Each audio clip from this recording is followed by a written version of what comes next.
You know, so many of you coaches, you come in and you get all the applause for all the great things that you do. But I would like every coach, the 4 honorees tonight, and the coaches who have been honored in the past, to get up and thank Robin Maffei, because forget what she said about me. It's all about Robin. Rob, congratulations.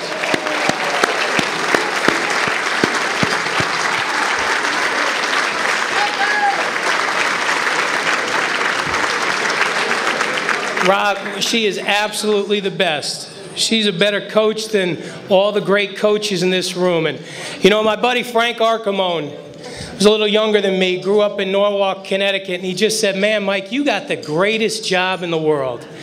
All these coaches are coming up talking to you. You get to see all these different guys. I mean, Frankie's from Fairfield County, Connecticut. He goes, man, these New York coaches, they really swear a lot. I said, yeah, they do, you know? But I'll tell you what, you know, it's how you use it. That's what makes it special. No, you know, you think about it. You know, you guys have to pull stuff out of young boys and girls every day, you know? And I laugh when the people in the boards of education say, hey, wait a minute, you can't talk like that.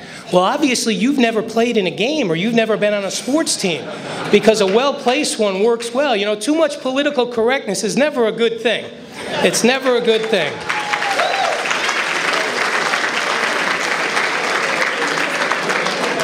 A buddy of mine, Chris Olson, he's the head football coach at Wayne Hills High School in New Jersey, and they had a big football game a couple weeks ago against Pascack Valley.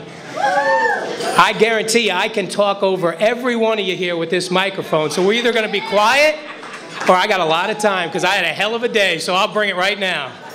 All right? And he said, I don't want these kids to like me when I'm coaching them. But in 5 years, when they get out of college, I'd be so disappointed if they didn't think back and say, wow, Coach was doing that for me. And that's what it's all about. That's what it's all about. One of the great things about our job, and people who have heard me talk before, is that the great fraternity of coaches allows us into your sanctuary, especially in football and basketball and lacrosse. And in today's day and age, if you don't have trust in somebody who's going to put a microphone on you, then with the internet and everything like that, you are really taking your job and putting it in jeopardy. And I love the fact that you guys believe in us and allow us to do that, because it really shows how important you guys are. And this year I've kind of taken a different approach when I go inside the locker room. I listen to the coaches, but I watch the kids. And for any coach who doesn't think that he or she makes a difference, you're fooling yourself. If I just wish that the locker room, what happens in a locker room could then be taken down the hallways of schools. And if kids could listen in class the way they listen in locker rooms, or they listen on the side of the field or underneath the made hut because the coach has been so successful along the track, if that could just translate into the classroom where kids want to learn, not forced to learn, want to learn. You have the greatest job in the world. Frankie, you're wrong, buddy. I appreciate it. I had the second greatest job in the world, to be hanging out with these people Fridays and Saturdays. It really is. It takes all the garbage that goes on at the garden, and it gives me a place to go and hide and realize, wow, without high school coaches, what would this country be? Without high school athletes, what would this country be? I was interviewing some production assistants the other day, and you know, we get after it. We treat our high school division a lot like like you're in a game, man. You fall back, we go past you. And we've got a lot of schools to cover. And 2 kids came in. And I said they both did very well in the interview. And the only difference was one had been on a high school team, the other one hadn't. And their interviews were exactly the same. The one who was on the team got the job because somewhere along the line, he had a boot up his butt. And that's the most important thing. How are you going to react when the boot is up your butt?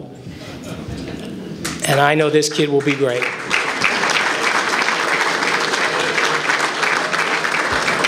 I could talk forever, but you know, when you deal with video, the greatest thing is we could take what you do and make everybody here comfortable and have an understanding of what you do. So through the great use of videotape, Dennis, if you could drop the lights for us back there. And here it is. This is why we're here tonight. 4 great coaches. Roll the tape. I wouldn't want to go to battle with anybody but you guys. Because I'm telling you, you guys fight, you never give up.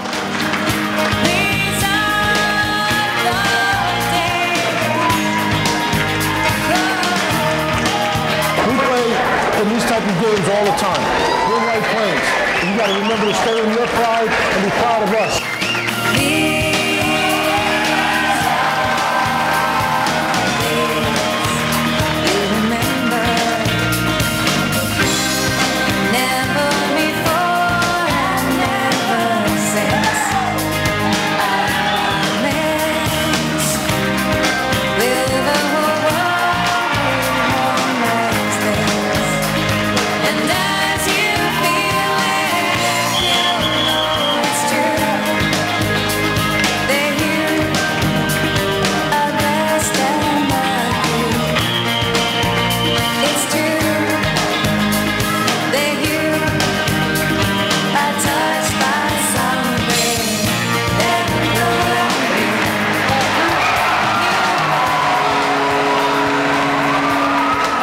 The race is only 24 hours away.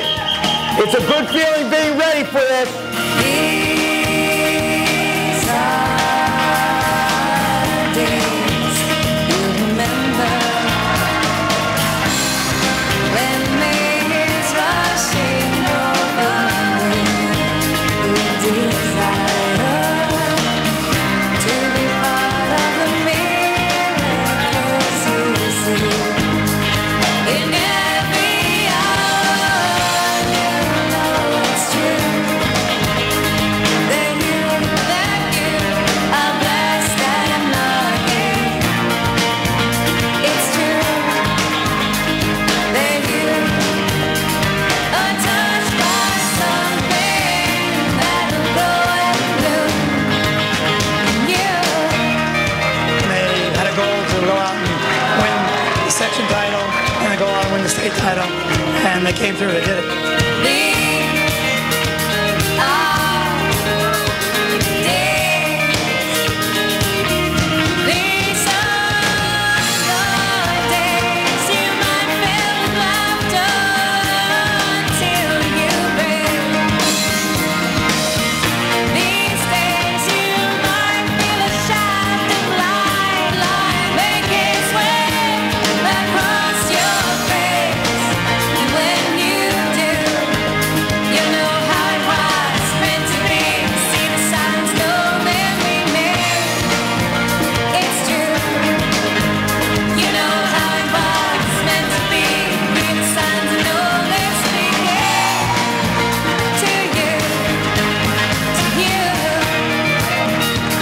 Tomorrow's your day. Tomorrow's the day that you train for, and tomorrow's the day you go after it. Be stronger with the basketball. Be much stronger with the basketball. Rip it through. Be aggressive going through the hole. Be aggressive going through the hole. And we're gonna build our lead, and then Shawnee's gonna come back and finish him off. All right? Come on now. There's not many kids that are willing to put up with the things that we put you through the way you have. And tonight is your payoff.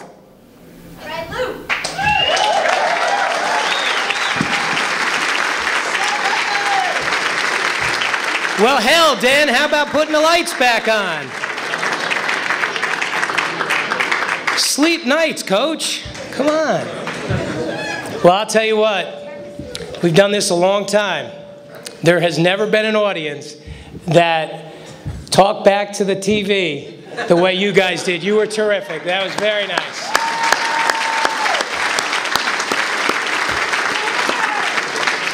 All you coaches will get a tape of that, because actually the words do match up. I know you probably didn't hear it, but the word, and honestly, unbelievable, Rob. Somebody brought a whistle to the Frank McGuire dinner. It's got to be Tommy Brown, an official, you know.